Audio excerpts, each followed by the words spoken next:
A huge month is brewing for the Ragnarok community as we are on the heels of chapter 100. The milestone has finally been reached and we've hit the 100th chapter in the series, and we are right in the thick of one of the most anticipated fights within the story thus far. What do we expect coming into this chapter? Well, for one, we already have the news of a huge major announcement that's going to release alongside the chapter in the magazine. Now, a lot of people have speculated this is probably talk about the anime coming back, which I know a lot of people will be excited for. Don't quote me on that. Don't know for certain, but putting two and two together, it makes a lot of sense that that would be the big announcement. There was hints toward the anime continuing. They even added a little post-credit scene of Qin Shi Wang, so I do think it was always in the plan to continue the anime. Hopefully that is what we find out. But that special announcement is mentioned twice by one of the leakers. He also mentions that we're going to be getting a popularity poll and an interview from the author. So maybe it's something like Oda's SBS questions where he answers some questions about the series. That'd be great.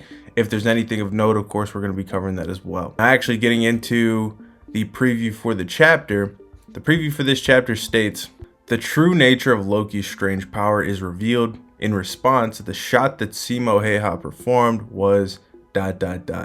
So we're going to get to see Simo take a shot next chapter. I've seen some people that speculated that Simo was going to win the fight with one shot. As soon as I saw these clones or aberrations that Loki created, I knew that that wasn't going to be the case. We'll see if he's potentially just shooting down these godly images that Loki created. We'll see how strong those godly images are. Can they use the abilities of the gods that they represent? That's going to be the crazy part. And how many clones or summonings is Loki confined to? Does he even have a limit? This can get wild, and if he has endless clones, we can get endless Simo shots, and it could lead down the road to, like, what's his ammo capacity? Are we going to get into that? One underrated aspect and detail that I'm going to be keenly observing is how they go about the dialogue in this fight. Usually the two combatants are relatively close to each other and there's dialogue between moves and all this other thing. This is just the trope within, battle manga, where there's conversation throughout talking about opposing viewpoints, whatever the case. In this fight, though, it's going to be a ranged fight where Simo's going to want to conceal his location, ideally, you would think, especially given the nature of the abilities that we may talk about later. If that's the case, how are they going to be conversing back and forth? We saw this chapter that Loki had a horn that he basically was talking through a megaphone throughout the entire forest to which Simo could hear him, right? But there was no conversation back and forth. It's always possible that Loki, with his summoning ability, can just summon another horn, given that he dispatched the one that he was previously using. But also, I wouldn't be surprised if this is more of a cerebral round where we get the character's thoughts more so than actual dialogue. I do think that that's probably definitely the case with Simo, albeit, Loki is very profound, so I wouldn't be surprised if he's just shouting all over the arena and it's supposed to be booming for Simo to hear. Simo's the one that's really more interesting because obviously he's already spoken a little bit. I want to see how he's going to be talking throughout the round. Is he going to be talking, or is he just going to be calm and silent for most of it? Maybe we rely on other characters just giving their observation on the fight more so than usual. All these things are going to be interesting to find out because this is probably one of the most unique fights we've had thus far. But I will say it seems like we are in for a methodical cat and mouse game where Loki is trying to close the distance on Simo to kill him as quickly as possible, whereas Simo's probably going to be the defensive one, taking shots, eliminating some of these summonings, while also trying to find better positions to get a vantage point.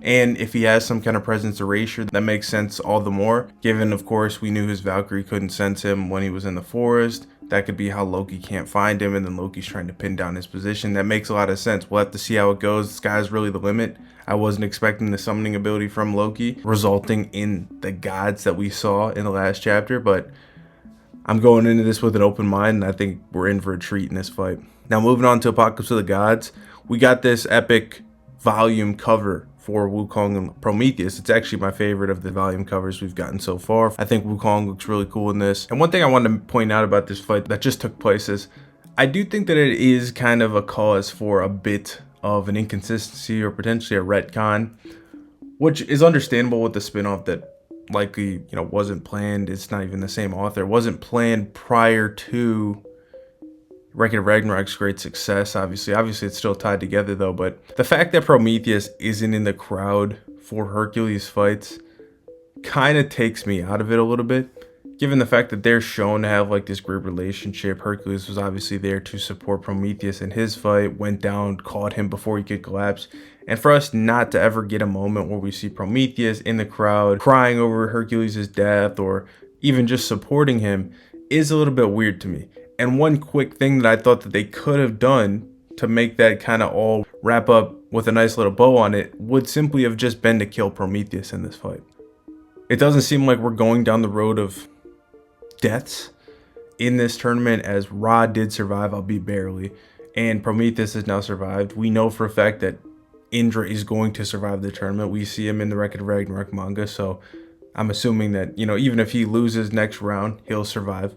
I wonder if there's a reason for that, just in case the author wants to draw on these characters later in the main series. But I do think that the Prometheus thing does kind of create a plot hole with him staying alive. Now, it's always possible that throughout the course of this tournament, maybe if they want to create a villain in the tournament, maybe Prometheus does die. Maybe he dies from his wounds. Maybe somebody kills him during the round. There's been some people speculating that he's going to train Ku Kulin, and I'm going to talk about that more in a preview for Wukong versus Ku's fight down the road.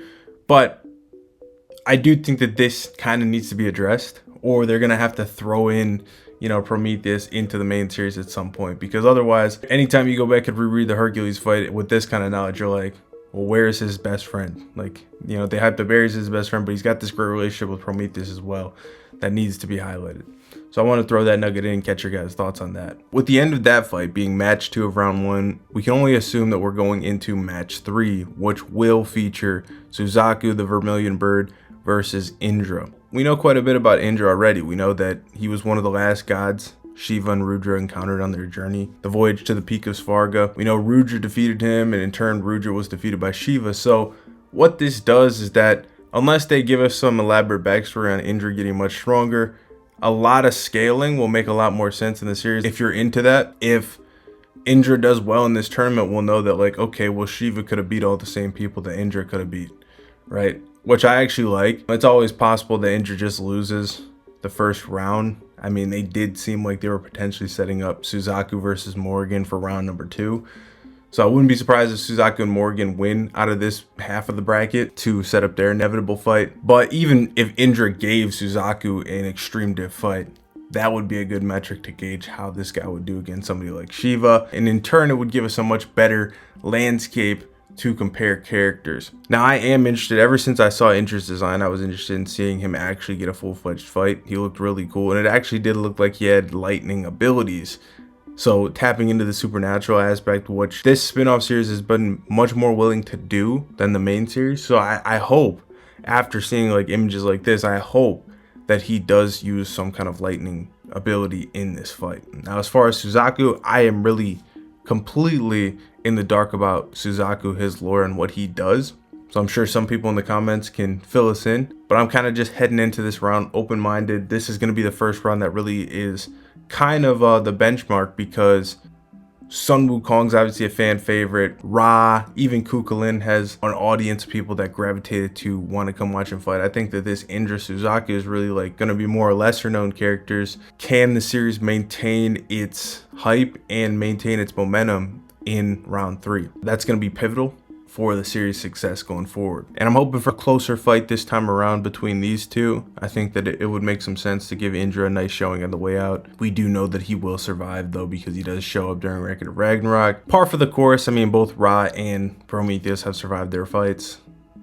Makes sense that the round 3 fighter would survive, or even if Indra wins, he'll survive whenever he loses going forward.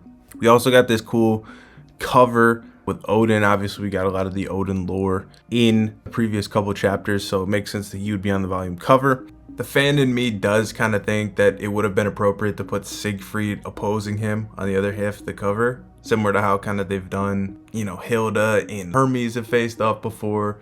That might have been just like a magazine cover though, but I think it would have been really cool, but that would probably be too spoiler heavy, and that might be a cover that's planned way far into the future. They don't want to give people the notion that Siegfried and Odin are fighting on the cover, but the fan in me wanted to see Siegfried on that cover as well. One of the best shots of Odin we've seen, of course, is his official color scheme with the white hair. So the anime actually had this wrong when they showed black hair. The purple and red outfit, the eye patch. We're patiently waiting on this man to actualize his dream and resurrect the primordials to start his war. Let me know what you guys think about all this information in the comments below. What are you most excited for coming next month out of Apocalypse of the Gods chapter 10 and Record of Ragnarok chapter 100? They seem to be making it a big deal in the magazine, so I would expect a peak chapter and probably a really cool magazine cover celebrating 100 chapters. But I'll see you guys then with all the coverage as usual. There's going to be some more videos coming out for Record of Ragnarok in between. Stay locked in on the channel, and I'll see you guys then. Peace.